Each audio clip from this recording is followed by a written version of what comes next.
Hello everyone, and welcome back to Quiet Stories from Scripture. Today's story is one of the most well-known miracles of Jesus. It shows us his compassion, his power, and the truth that with him there is always enough.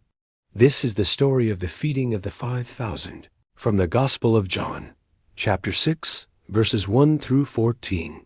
Jesus had crossed to the far shore of the Sea of Galilee, and a large crowd followed him. They had seen his miracles of healing, and they wanted to hear him teach. When Jesus looked up and saw the great crowd coming toward him, he turned to his disciple Philip and asked, "Where shall we buy bread for these people to eat?" John tells us that Jesus already knew what he was going to do, but he asked to test Philip's faith.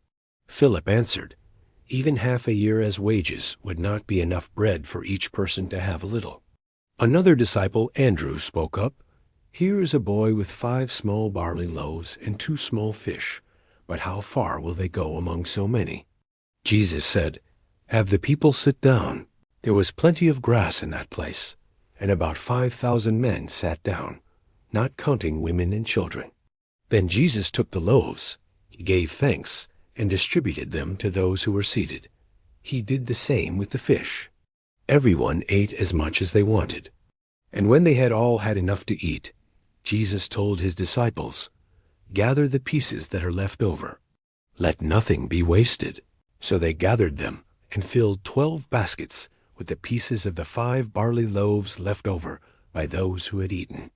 When the people saw the sign that Jesus had performed, they began to say, "Surely this is the prophet who is to come into the world." This miracle shows us the heart of Jesus. He saw the people's need, and he provided more than enough. What seemed small in human eyes, 5 loaves and 2 fish, was multiplied in the hands of Jesus. It reminds us that no offering is too small for God to use.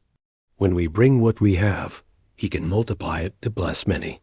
And it reminds us to trust him, knowing he provides for our needs. Thank you so much for joining me for today's story.